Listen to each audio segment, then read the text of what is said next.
Okay, welcome to this first set of lectures. Basically, on data analysis using clustering, classification, regression. A lot of the things we're going to learn, and a lot of the tools, mathematical tools here, sort of form the basis of what you might call data mining or machine learning. And so part of what we want to address is what are some principled ways to think about data, and how do you go about taking data in, looking for patterns in your data so that you can do a variety of things. Not only do you want to do things like classification tasks, where you identify a new piece of data and you classify it as something that you know. You may also want to do some kind of looking for clusters in your data. Maybe you don't know much about the data and you want to just try to understand, are there patterns of the data which you don't know about and you're trying to discover. And there's also ideas of regression, which are, can I actually take my data, think about doing curve fitting to that data so that I can make predictions based upon that data and apply it to new data. Okay, so we're going to talk about some of the key ideas. And some of the key ideas revolve around this idea of learning from your data. So we might think about this as generically learning, or you might want to just call it data mining. And the idea is to think about taking that data, looking for structure in the data, and it comes in two broad techniques. And I'm going to go through both of them here now, which are, and in fact, in the series of lectures, what we're going to do is cover a lot of the key technologies, a lot of the key methodologies around these methods. So the first thing I'd like to highlight is this idea of unsupervised learning. So the idea here is, just as it sounds, is that you're going to basically generate an algorithm on your computer that's going to look for patterns in the data. You're not going to label any of the data. You're not going to tell the computer what kind of data it is. The goal of the algorithm itself is to discover these patterns in the data without you being the architect of that discovery process. Another type of data analysis is called supervised.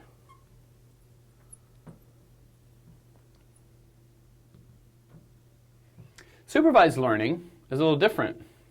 This maybe assumes that you know something of your data, and then the idea would be is to capitalize on what you know, and perhaps you even can classify some of your data. You might think about pictures of dogs, pictures of cats. And if you have cats and dog pictures, how would you take these dog and cat pictures and let's say maybe I have 100 dog pictures and 100 cat pictures. I'd like to do a training algorithm so that if I give you a new picture of a dog or cat, your computer could actually classify that as a dog or a cat. And that's the idea of supervised learning, is that you're going to label data ahead of time in this process so that you can make future decisions based upon that learning process. Now, interestingly enough, these two algorithms are trying to do different things. In unsupervised learning, the goal of this is to look for patterns.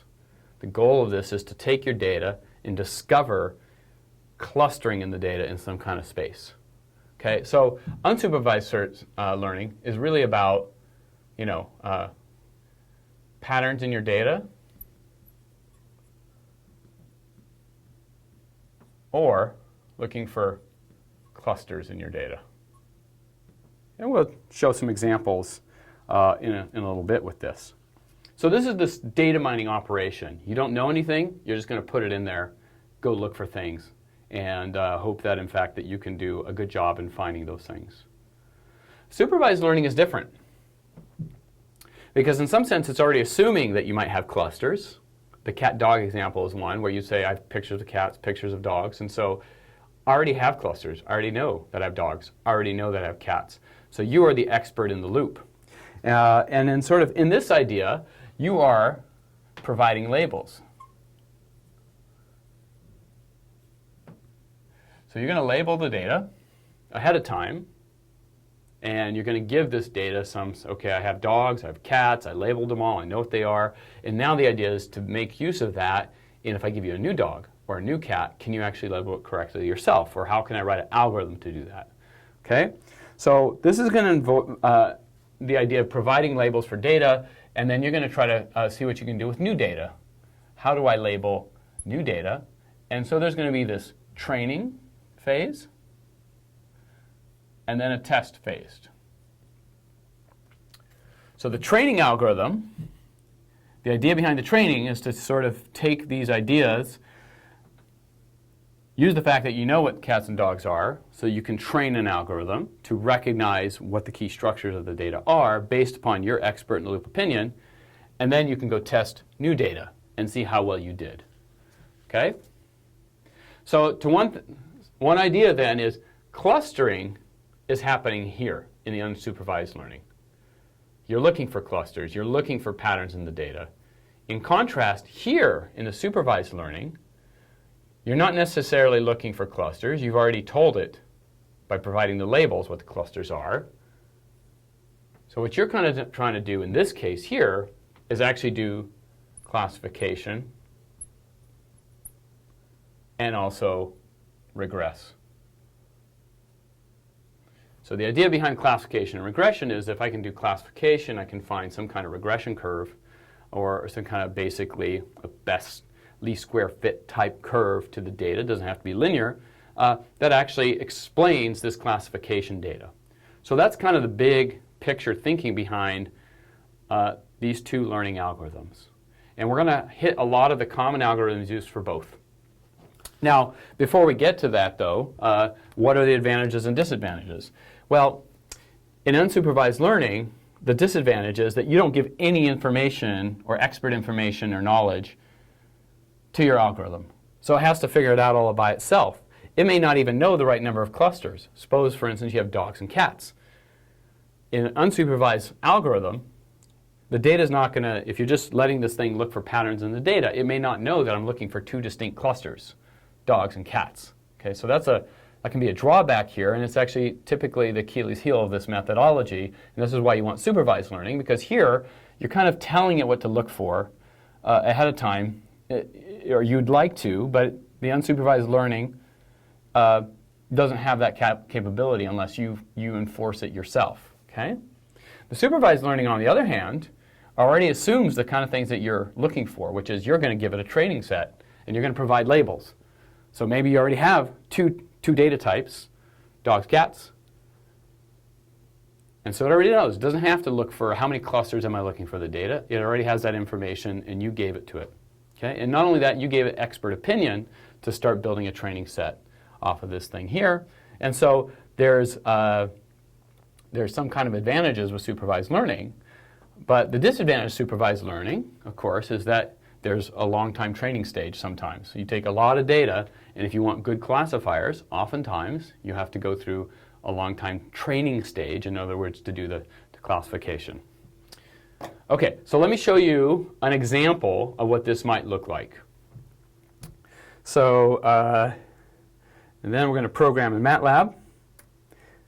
Okay, and I'm going to do this here. I'm going to show you what this might look like. Let me come over here and pop some data out for you here.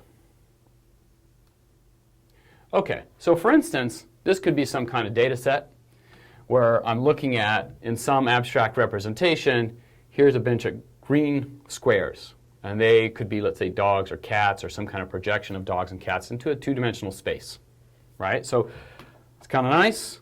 They kind of are here and clustered, and each dot would represent a different dog, for instance. So that's kind of a sampling of data that you might have. And then you could also have a different type of data. And let's represent this in orange. Sure, that sounds great.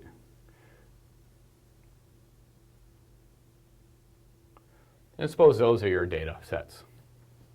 So now what you see is you have these two data types.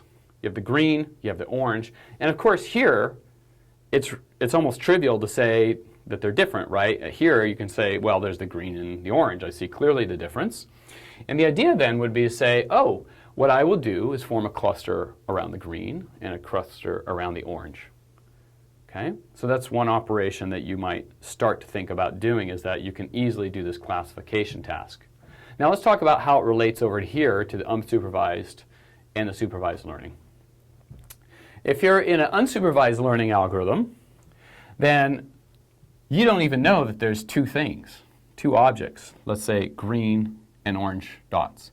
So ahead of time, you're going to have to make some decision. You're going to say, hey, I'll train my algorithm and say, go look for two clusters, for instance. And in that case, if you pick two, and clearly there are two, what it would do is start to figure out, can I form two clusters? And the idea would be, here's a cluster 1, and here's a cluster 2. Okay? Now, the unsupervised learning, that's all it essentially does, is it provides a way, a principled way, to do that clustering. Now, what's interesting is you can use the unsupervised learning and then feed it into the supervised learning. Because once you have the clusters, it's equivalent to providing labels. Now, the supervised learning, what it tries to do is to say, well, I have this data. I've given expert in the loop opinions. And for instance, I could say, hey, these are green squares. These are orange dots. I've labeled them, so you know what they are. So you already know there's two clusters, two types of data. And so the idea is, what happens if I have new data in the system? So for instance, let's take a look at something like this. Suppose I have a new piece of data right there. And the question comes, so this is something where I've already got my clustering, so now I want to go down to my supervised learning algorithm, which is to say, what is this? If I give you a new piece of data and it sits right here, what is it? And of course, from the naked eye, you would say, well, I don't know, it's up here with all the greens. It's probably a green.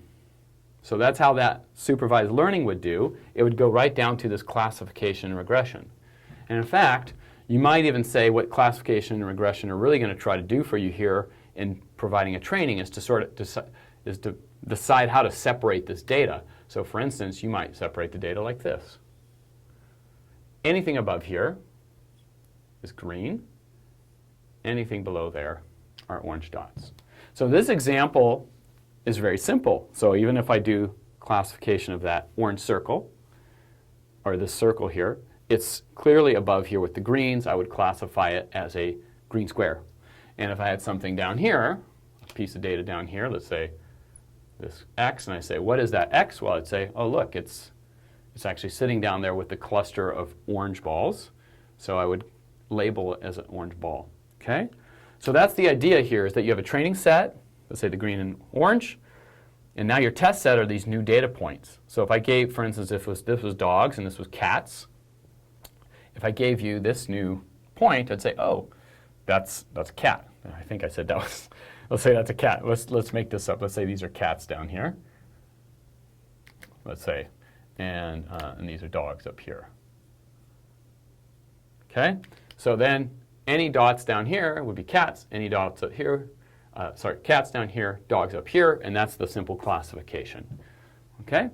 And again, you can get at these through these different type of methodologies. In this case, if you knew it was dogs and cats, you would say, oh, look, I can already know that there's two sort of types of data in there, so I'm going to go ahead and classify it as such. Okay? So this is kind of the general idea. And again, unsupervised, this is a really key concept. Unsupervised, essentially, for data that you don't know anything about, provides you a way of getting labels on your data. Right? So it's looking for clusters. You have to pick the number of clusters, but once you've done that, it provides you with labels on those, so it belongs to cluster 1 versus cluster 2. Then you could do things like use those as training sets to do classification and regression. Okay? And in fact, ultimately what this allows us to do is the very important thing of drawing this line right here. This line here is essentially going to be like my regression line, because it's giving me a mathematical formula for distinguishing between one type of data to another. Okay? That's ultimately a lot of the goal of data mining, is to first look for clusters and then provide these lines of separation between the data. Now this case is fairly easy, right? If we look at this case, everything separates nicely. Let's take a more sophisticated case and see what that would give us. So I'm going to erase this data. It's probably a faster way than I'm going to do it, but fine. I'm going to just erase all this. Okay? And we're going to come up with a new data set. The new data set is not going to be as clean as that one where I had everything separated. In fact, let me erase this line here that we have, our classification line. So in this case that I drew, and of course, oftentimes in textbooks, you always see these nice cases where everything separates out nicely and there's no problem and it's almost through the naked eye. You can make these distinctions about what they are. But in a lot of cases, it's a little bit more complicated than that. So let's go ahead and draw some of these orange circles. And let's just say that's my data. All right? And then I can say, well, what if I had another type of data?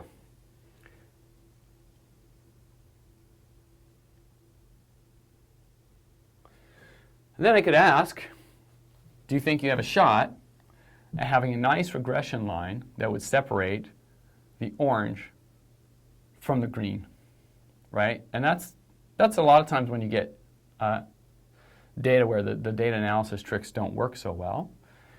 But sometimes it's all about how do I get this down into that representation in the first place? And this is where something like principal components plays a big role, is in this sort of projection space of where I've put my data, is there maybe a more clever way to represent the data where it does separate out versus something like this, where clearly there's no way if I gave you a new set of data, let's say right here, and I asked you, what is that? You would not be able to say with any kind of accuracy that this was an orange ball or a green square, because in fact it sits there in a sea of orange and green. So these are the kind of ambiguous types of things where your clustering isn't going to give you a good separation. Even if you label these data, it's clear it's not going to give you a good separation. So in the data analysis here, there are serious, let's say, drawbacks that you might encounter with such type of data. Okay? So but this can represent realistic data that you would have in practice, and so it's important to understand that a lot of times you're going to see things like this. Okay? So we've given you one case where it's a nice separation, one case where it's not a nice separation. Let's do what's more typical, which is kind of some hybrid in between where you get some separation, but you get some mixing. And so let's go ahead and I'm going to show you one example of that. And I always think of this as sort of being, this is kind of what you more get in practice than anything else. All right, got all that erased. And let's go put some more dots down. Okay, we're going to go back to green squares. So I might have some things out here. Nice cluster of green squares. All right, and then I might have my orange data as well. There's the orange, and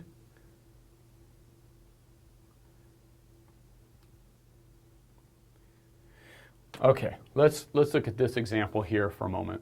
So now in this case, you clearly see that most of the greens are below, most of the red oranges are above. So there is this nice separation. So if you were to do some kind of clustering analysis and you didn't know the number of clusters, but if you did manage to pick two clusters, what you would find is probably something bunched up there in the orange, something bunched down on the bottom in the green. Or even if you were to do a supervised, which is if you labeled these things, you would see this thing and say, here's a bunch of orange balls, green squares, and what I want to do is these two things here at the end of the day, classify, regress. In other words, figure out how do I want to classify new data and how do I draw a regression line, which ultimately leads me to a way to separate the data. In this case here, you might think that the best separation line, I don't know, let's just draw something, might be something like this. So again, anything above here is an orange ball. Anything below here is a green square. So in this scenario, you get a nice separation, but notice you're going to make mistakes. And by the way, that's the general thing. What you hope to do in data analysis, even looking for data mining and patterns in your data, is that what you hope to do is get the right trends, maybe even get accuracies in the 80s, 90s percents, right? That would be fantastic. Even if you can sometimes get above coin flip, it's pretty good. So if you can do better than just guessing 50%, maybe you find your accuracy is only 55%, but that's still better than just a pure guess. But something like this, clearly, you already see. Right here, I have this green square, and that green square gets misclassified.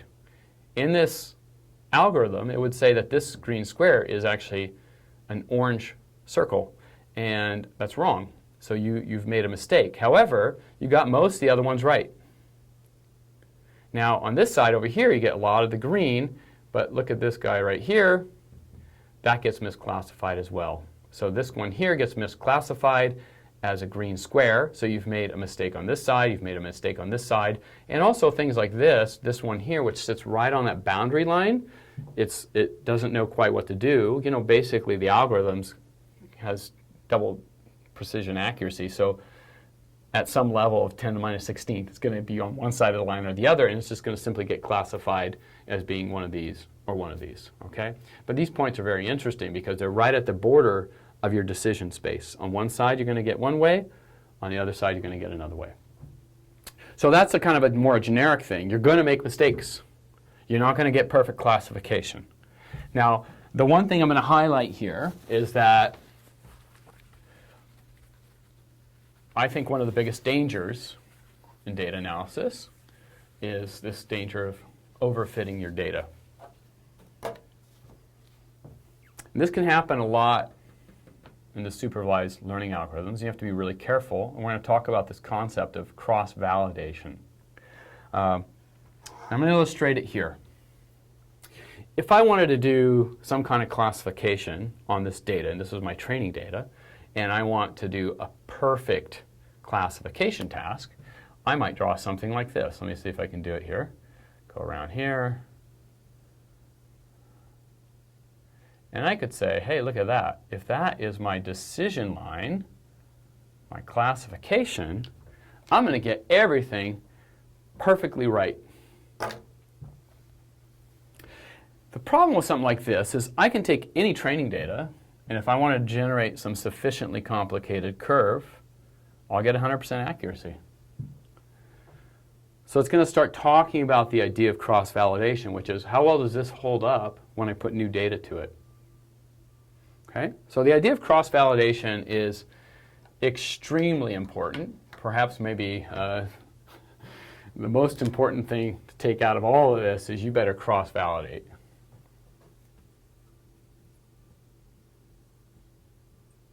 How would a cross-validation procedure work? And by the way, always.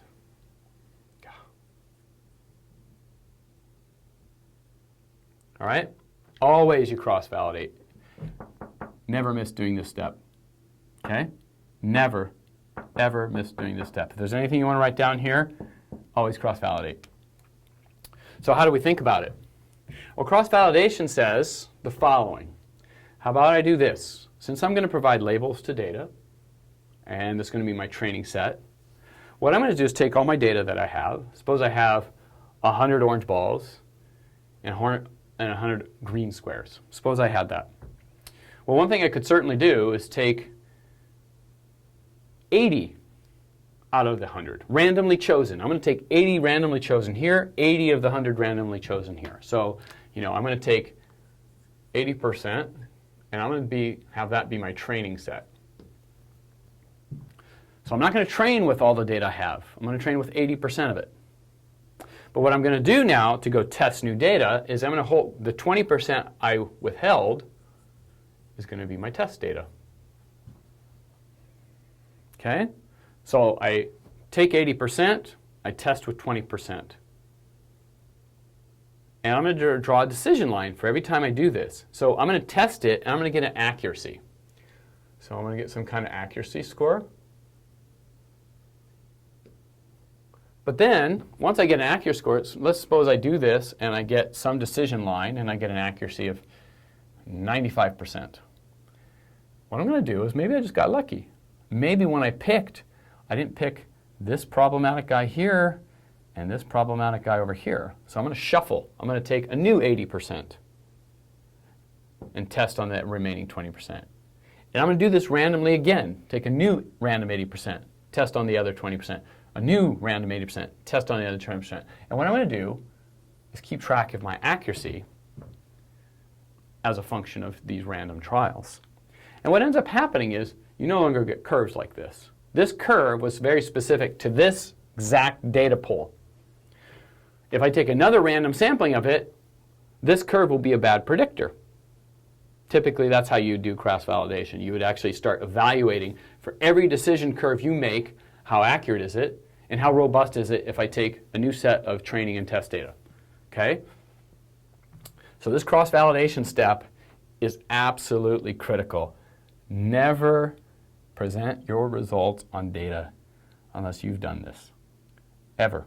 Okay? It's really, really important. You're just being lazy if you don't do it, and nobody will believe you if you don't cross-validate anyway. Okay?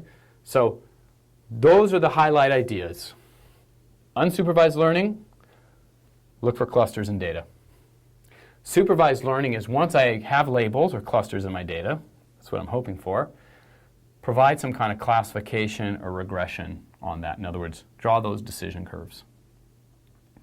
And whatever you do in this process, whatever classification or regression curve you get, always cross-validate. Always check to see what kind of accuracy do you get if you do a random trial and you shuffle. Okay? So those are the major highlight concepts that we want to test in pieces of code that we have next. And so there's that snapshot, and I'm going to present in the rest of this lecture two methods. One is kind of essentially the bread and butter unsupervised learning algorithm. It's called k-means. And in the supervised learning, I'll present one of the simplest ones, which is called k-nearest neighbors. And they're very intuitive, and we're going to write some code to go through it, and we'll start with that next.